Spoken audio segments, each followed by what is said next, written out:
Cruzeiro FM, número 1 em jornalismo. Poder e Política com Alexandre Garcia. Bom dia. Pois é, ontem foi a prova do Enem e o que eu queria ressaltar aqui é essa importância que se dá para a redação. Redação virou o bicho-papão. Eu fico me perguntando por quê, eu acho estranho. Porque no meu tempo de primário, de ginásio, de científico, a redação era algo fácil, era a coisa mais fácil, era a redação, né? Porque era só contar uma história, era só escrever sobre alguma coisa, era a coisa mais fácil que havia, né? Eu não sei o que foi que houve, naquele tempo talvez nós lêssemos mais, né? O grupo escolar, curso primário, tinha biblioteca.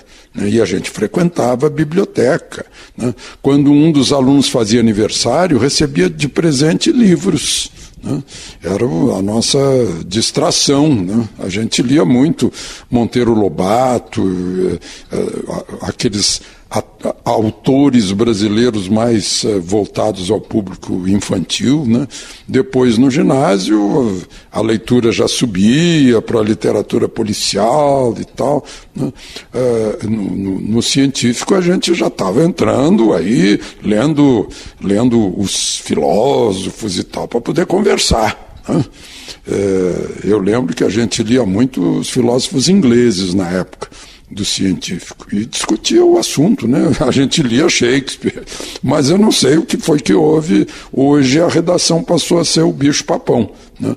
E já que fazem ligação entre escola e política, né? Naquele tempo não havia nenhum professor, nenhuma professora que falasse de partido político ou de política, né? Eram os governos, só para lembrar, né? Governo Dutra, governo Getúlio, não a ditadura Getúlio já tinha terminado em 45, era Getúlio eleito, né? E Juscelino. Mas não se falava em presidente da República, nem em governo, nem em governador, nem em prefeito. Não, a gente se tratava de estudar. A gente aprendia matemática, biologia, física, química, né, línguas, né, línguas latim, francês, inglês, espanhol, né? Bom, mas enfim, os tempos mudaram e hoje redação é o bicho-papão. E a escola virou uma espécie assim de diretório político de ideias antiquadas e fracassadas no mundo, né, que vieram se abrigar aqui no Brasil, pobre Brasil. É a última trincheira do marxismo, é a escola brasileira. Bom, agora todo mundo diz que é necessária a reforma da Previdência. Que história é essa que quando estava em votação lá no Congresso diziam que não havia déficit, que era uma ficção o déficit, né? Claro, todo mundo sabe, né? Nós sabíamos que a versão que corria estava a serviço dos privilegiados, daqueles que não queriam perder os privilégios da Previdência. Agora, né? Agora que está aí no fim do mandato dos atuais deputados, senadores, eles já não aceitam mais a pressão dos privilegiados e reconhecem que tem um déficit gigantesco sem o qual o país não consegue andar, não consegue crescer, né? Sem resolver essa questão desse déficit. Outra coisa que estão descobrindo agora é o governo Michel Temer. Michel Temer foi quem juntou os cacos, que fez tudo certo, a despeito de dois ataques, né? Um de Joesley e outro dos caminhoneiros. Quando estava dando tudo certo, chamaram Joesley. Quando estava dando tudo certo, saíram para as estradas os caminhoneiros, né?